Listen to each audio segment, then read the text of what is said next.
Welcome everybody to the Disney Lorcana Meta Report. We are going to be looking at about 10 different tournament results today, including a 250 player event over at Charlie's Collectibles show in North America. And we're going to be looking at a lot of the winning deck lists from other events, including a 150 plus player event in France. I've just got back from a holiday and I'm really excited to dive into these lists. Big shout out to the channel sponsor Card Market. Thought it was interesting to have a look at the best selling cards of the week. Lots of the new set cards obviously in it, but let's start off with the winning deck from Charlie's Collectibles, and it is a broom deck. And this is a really cool one for me because this deck is actually eerily similar to the deck that I played at my only DLC I participated in, which was in Seattle. Almost identical, actually, there's a few differences, and it won the whole thing, a 250 player event being taken down by this broom deck. The differences compared with the list that I played in Seattle is the Giant Cobra's in there. This wasn't in the game. Same with the Genie. And also Strength of a Raging Fire, which looking back is probably what I got wrong in my list in Seattle. I didn't play Strength of a Raging Fire, which I think was probably quite foolish. But it's a really, really cool deck. Yensid is in there with 8 magic brooms. And Yensid is able to draw a card if you have a card named Magic Broom in play. And it gets +2 lore if you have 2 or more brooms in play, which doesn't honestly happen that often.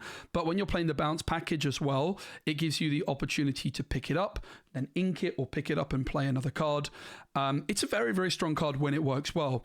And the Giant Cobra with the Genie and Doc is a very strong addition to the deck. Of course, you can repeat in this one. You can sing Friends or Strength with Pete. 3 Fire the Cannons is really, really good up against Diablo decks as well. With all of these 1-drops, that means you're going to be able to consistently play Chernobog's Followers on turn 1, and then more 1-drops on turn 2, plus a Fire the Cannons for a really good quick opening.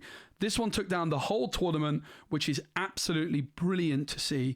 That makes me feel a little bit better about my choice of deck for Seattle, honestly, looking at this deck doing so well many, many months later. So big congratulations to Christopher Baxter with a awesome deck list. Amethyst Steel taking down a 250 player event. Before we go on to the next decks, if you guys want some coaching for Disney Lorcana ahead of set champs, don't forget to check out my Metafy page where I offer that. And next weekend, there is going to be a World Championships for Disney Lorcana, and I will be live streaming my reaction to that. I'm going to be joined by Jan Moyen, and we're going to be doing our own little cast, our own little hangout of the World Championships. So if you want to come and hang out with us, please do so when the World Champs is on.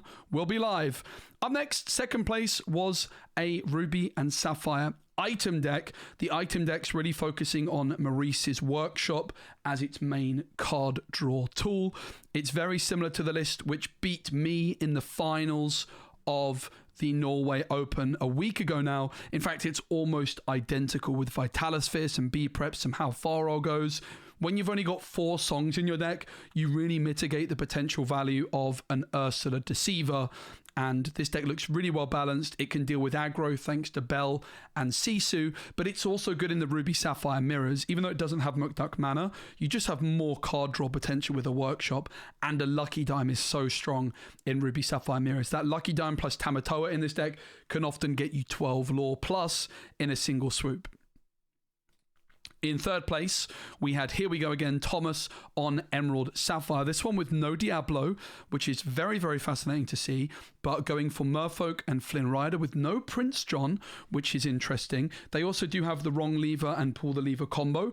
This combo is arguably better with a Diablo in the deck because you can discard Pull the Lever and then just play Wrong Lever for full value without having to play both. But it's got goats, it's got genies, and it's like a very old school take on Emerald and Amethyst, and it's quite surprising to me to see it do so well, but really exciting to see it nonetheless perform so well. Obviously, Peter Pan, Shadowfinder, and Elsa and Cloud Kicker give you a lot of ways of consistently dealing with Diablo, and that Go-Go Tamago as well can be so deadly in a deck with foxes and crabs. Fourth place, also an Emerald Sapphire deck. This one didn't play Diablo either, which is also really interesting, but it did have this Diablo 2 cost. It's got Chernobog's Merfolk, Diablo, and Broom, the Go-Go and the White Rose in there for lots of burn potential. Pull the Lever, 4 copies, and 2 copies of Wrong Lever. Very, very fascinating to see these decks do so well without the Diablo. We are going to look at the top 8 of this tournament, and then most of the other tournaments, we're going to look at the top 4, maybe even just the top 1. In the top 8, Jonathan Williams with Ruby Sapphire items. This one has a fish hook, but very, very similar to the other list that we looked at earlier. Just a few ratio changes. You can tell I was partying this weekend with my voice. I didn't realize it sounded so bad until I started recording. We've got Joel Melton on a Shark deck in the top 8. 2 copies of Let It Goes as well as 2 Hades. Does keep the Brawls and the Super Goofs in there as well. Tamatoa, only 3 copies of that. No Lucky Dime in this one, which you expect with the Shark builds. Another Ruby Sapphire deck in the top 8, but this one is a different take on items with the Queen Diviner. I think it's the Queen Diviner. This is a card that has won a Lorcana challenge in the past. You can exert her, look at the top 4 cards of your deck, reveal an item card and put it into your hand. But if it costs 3 or less, you may play it for free, although it comes in exerted. Particularly strong with the Fishbone, the Workshops, the Fishhook, and the Coils, as they cost 2 or more. The Queen is a really, really nice card. Has some interesting synergy also with like this new 1-cost item, the Sword of Shan Yu, but that's not in the deck, which is interesting. But nice to see the Queen making a return. And also in the top 8, we had Ian, who is playing Ruby and Amethyst with the Peter Pan Shadowfinder and the Half Shark combo. Sorcerer's Spellbook, which is a real throwback.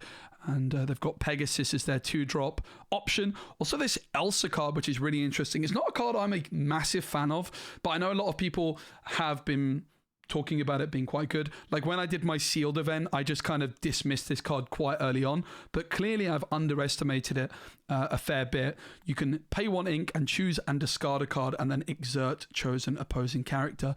It's like an Elsa 5th Spirit that's a lot worse in many ways, but it does have reasonable stats. Not a card I'm a massive believer in personally, but as I said, clearly better than I gave it credit for. I did want to highlight a couple of top 16 decks from this event as well, that had some interesting card choices in. I don't think we had the full top 16 currently at the time of recording, but you can check the link in the description to see if any more of them have been added. This is a really slow Amethyst Steel deck, and the reason I say it's slow mainly is because it just has 8 1-drops. You're going to miss your 1-drop pretty often with that. And then Smee, there's also not that many 2-drops, right? There's a lot of more expensive cards. There is 2 copies of Fire the Cannons, so you could argue there's 10 1-drops in a sense. There's 1 Cobra, there's Pete and Genie, there's Fox and Rabbit. So it's basically a Rabbit build with 4 Zeus instead of being a deck which plays Doc. What I like about this one is they're respecting the power of Snake. I think if you're playing Rabbit, Snake is just such an insanely good card. Incredibly efficient. And yeah, I actually like the look of this build quite a bit. Unsurprisingly, you guys are going to know that I would prefer to play a few more 1-drops. I don't personally like missing a turn 1 play, but this deck is really investing in the long game with friends, with strength, with Zeus, with goats and snakes and foxes and rabbits. It's a very nice build. Knows what it's doing. It's trying to accept that it's a slower deck, and it's doubling down on that approach. Also in the top 16 is a very interesting Emerald Steel build. It's got all the things you'd expect with Diablo and Prince John, and quite a bit of discard with Chip and Hypnotize, which I really like. A lot of the time when you see these discard decks, they'll really cut a lot of the discard cards to try and fit in more things, but this deck is investing in its discard with 3 Chips, 3 Hypnotize as well. It's got 4 Brunos, it's got 1 copy of Beyond the Horizon, and Bibbidi Bobbidi Boo combining with the Chip and Ursula is fascinating. Being able to replay your Chip for a discard, and you could replay it twice with Ursula, Deceiver of All, if she sings Bibbidi Bobbidi Boo. Bibbidi Bobbidi Boo also good with Pete, good with Cricky, and Namari's in there with one copy. Also, Lady Tremaine, which is another card which combos really well with Bibbidi Bobbidi Boo. When you play this character, you may return an action card from your discard to your hand, and also you can pick up the Lady Tremaine with your muses and replay it. That's going to enable you to get lots of copies of Beyond the Horizon or recycle your one copy. Mulan can also discard cards and put them into the discard, like put Beyond the Horizon into the discard and then get it back later with a Lady Tremaine. Namari can also discard cards as well from your own hand, so that is a very, very fascinating Emerald Steel build. Didn't do incredibly well. I mean, it did do very well, like 16th, top 16 out of 250 players is a great result, but obviously it didn't manage to quite crack the top 8. There was also a Ruby and Sapphire Shark deck in the top 16 of this one with Merlin's Carpet Bag, which I've disrespected quite a lot in the past in previous builds of Ruby Sapphire, but now with the Tamatoa Happy as a Clam, the fact that you can play it for free with Tamatoa, I think makes it at least reasonable, whereas before this Tamatoa existed, I think it was just bad, but now the fact that you can play it for free is nice. It is uninkable. It's going to get stuck in your hand in a lot of situations, which is maybe what puts me off it. But of course, you can ink it with Tipo, and you can put it on the bottom of your deck with cards like Develop Your Brain and Vision of the Future. But if you draw this card after the mulligan, it's going to be pretty bad. So it's a high risk, high reward card, because when it's on the board, you can pay 1 ink to exert it and return an item card from your discard to your hand. And Heads Held High, not a card that I've seen anybody playing before. A Sing Together 6 card where you remove up to 3 damage from any number of chosen characters, and all opposing characters get +3 strength this turn. Very, very interesting card indeed. So you could obviously combine that with Sisu. That's the main line. Similar to how Amber and Emerald decks might play Kida and Under the Sea, this is like your Kida, and the Sisu is your Under the Sea for a big board clear. I actually like the look of it, particularly with Half Shark. Also, Maui is pretty good at singing together. Kida Creative Thinker is in this one as well, which has Ward, and you can exert her to look at the top 2, put 1 into your ink and the other on top. A very different take on Ruby Sapphire, still with the Half Shark and all those sorts of things, but a few interesting ideas, and I have to say I quite like it. And finally, the last one that we have the list from in the top 16 is Danielle on Controlled Chaos on Amethyst and Sapphire. Monstro's in there. This new Arna's in there, which is a shift 4. No shift targets for it, so it's just going to cost you 6. It has supported quests for 2, and whenever this character quests, if you have a character named Elsa in play, you may draw a card. Monstro is very strong as a inkable board clear. You can choose and discard a card and then ready this character he can't quest. And a Croquet Mallet, which is a pretty early set card set too. I don't even know what it does. You banish it and chosen character gains rush this turn. That sounds like it could be good with Iago, Scrooge McDuck, maybe even just the Genie if you've missed Peter Pan and you want to answer a Diablo, for example. Pretty fascinating. That's very, very interesting to see that card in the deck. I actually don't hate it at all. Obviously, you can banish it to summon Belle as well. Belle can sing Friends. The Royal Guard's in there as well. Whenever you draw a card, this character gets Challenger 1 this turn. So if you draw 2 cards, it's going to be like a 3-2 during your turn, like a Captain Hook in many ways. But a little bit less reliable, but also has the potential of being much higher. If you play Finders Keepers, the Royal Guard could be humongous. So that's the top 16 from Charlie's Collectible Showcase, but we do have a ton more of decks to look at from other events. Let's start off with the Playing Ducks Home Masters. This was an online tournament with, I think, 70 players. We're going to look at the top 2. We have an Amber Steel deck. When I say online, it was a webcam tournament, just to be clear. Cinderella, Daisy Duck, Mulan as the 1 cost, as well as this new Rhino card. And we did see, thanks to the channel sponsor Card Market, that the Rhino cards are some of the best sellers of the week. Yeah, this deck's looking very, very strong. Penny's in there as an interesting option. Vinny as well for an extra bit of aggro during an opponent's turn. Whenever one of your other characters is banished, gain 1 lore. No Lilo's in this one, but Lilo could be an interesting option in a deck like this as well to try and tech a little bit more for Ruby Sapphire, but Vinny is helping to achieve that as well.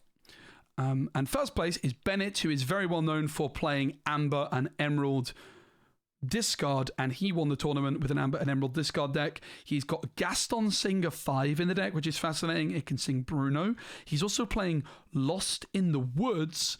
All opposing characters get -2 strength until the start of your next turn, and he's playing 3 Keyders. Also 1 Tramp Street Smart Dog, 1 Chip, 2 Ursula Vanessa. So he is really investing on these Singer cards to help get this Under the Sea through. Of course, Lost in the Woods can be sung by Ursula. It can be sung by Gaston on their own. He's still got You Have Forgotten Me, 2 Crickies. Very, very fascinating list. These decks haven't got an abundance of new cards over the last sets, but Bennett is holding strong with it and playing some things which you wouldn't expect. So fair play to him. Congratulations. Next tournament we're going to look at is a 64-player event in France, and the winner of this one was Emerald and Steel. Hidden Cove is in the deck. Morph is in the deck, Beast is in the deck, there's 1 Tinkerbell, there's 2 Chips, there's 2 Beyond the Horizon, 3 Prince John, 4 Diablo Split, 1 Hypnotize. So this one is invested less on the discard. It's cut, well, it's not cut the Hypnotize, but it's trimmed down the Hypnotize, it's trimmed down the Chip, but as a result, it's able to get a few more control tools in there and a bit more card draw with Beast and Morph, a bit more consistency on your Diablo with the Morph, as well as some Hidden Coves. Cool. The second place deck was Amethyst Steel, which has had a pretty good weekend overall. 2 copies of Smash. That is a tech card to deal with Ursula, Deceiver of all, and Diablo into a Hidden Cove. They're the main 2 cards that come to mind. I suppose even the Bell 3 cost it can deal with. There's 2 Zeus with 4 rabbits, but this one's got rabbits and docks with no genies. Madam M Tiny Adversary is also an interesting inclusion in this one. Your other characters get Challenger 1.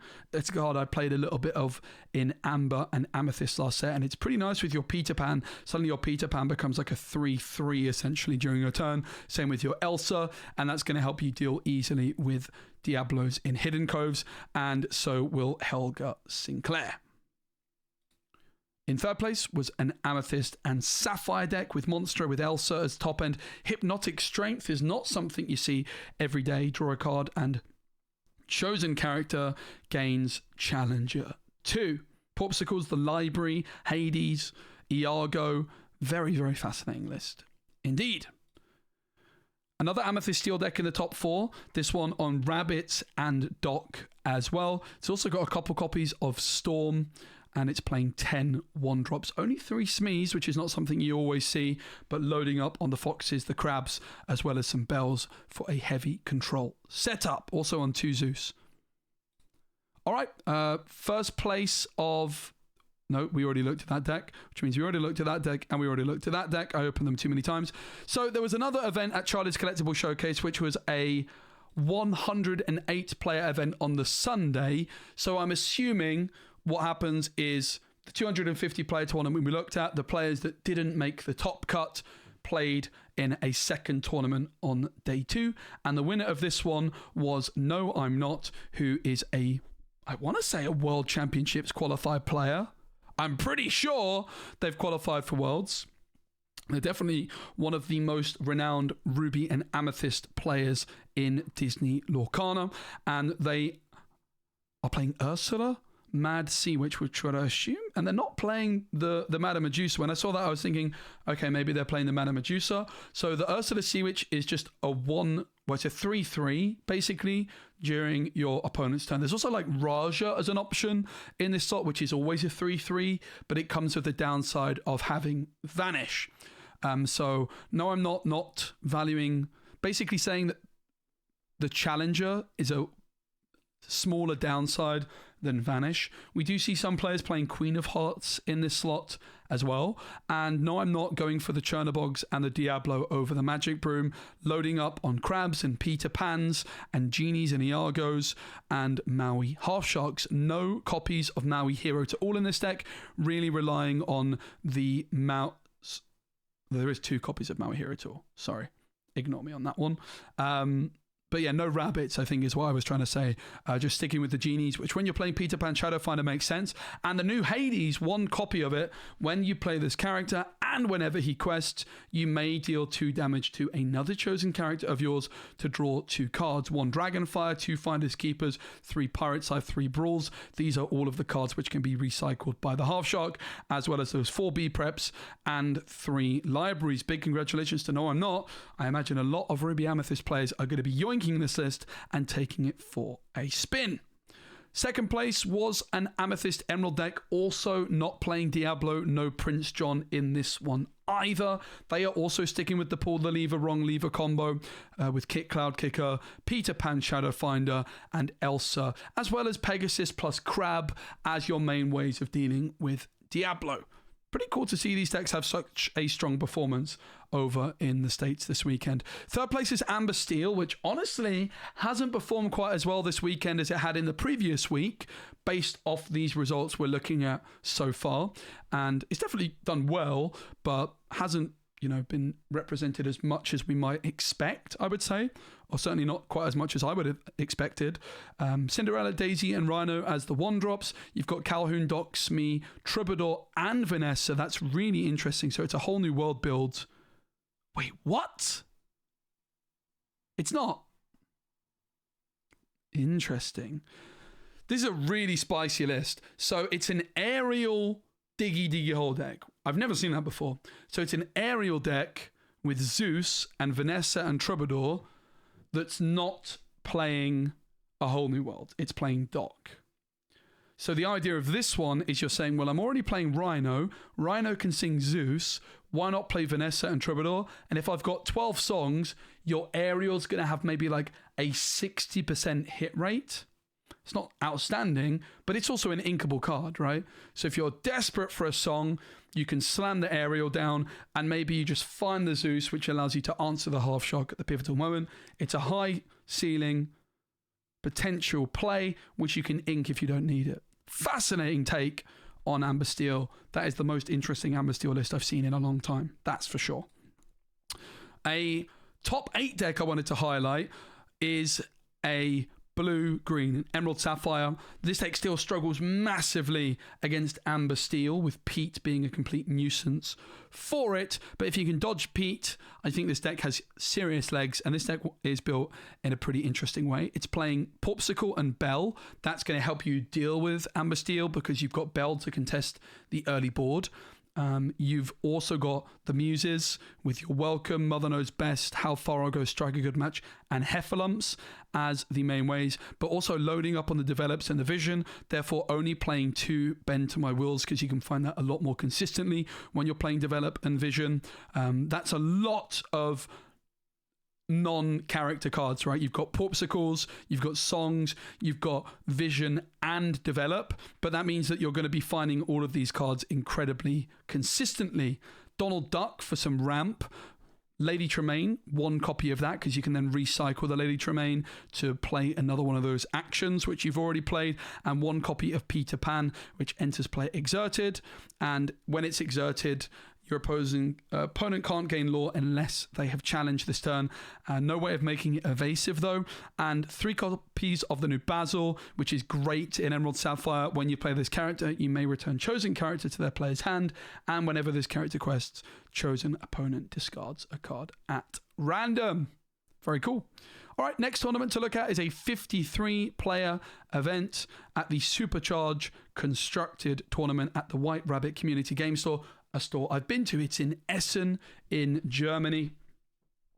And the winner was this Amethyst and Ruby deck with 7 1-drops with Cusco and Queen of Hearts as the options in at 2. And it's also gone for the Peter Pan and the Half Shark. They've also got Medusa in there. And this one in a similar way has some Finders Keepers, has some Pirates Life, doesn't play a copy of Dragonfire, but quite similar to Kendall's list with the 2 cost slot being the main difference.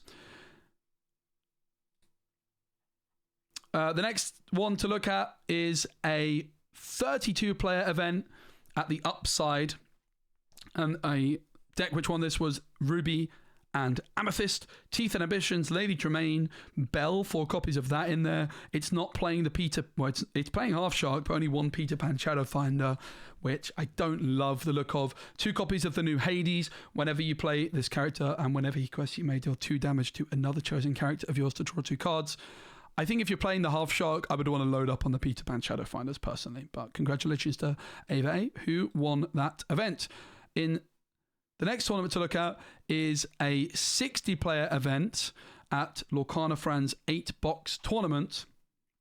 And second place is a Amethyst and Sapphire deck with Monstro, with Hades, 4 copies of every single card. This player knows what they want.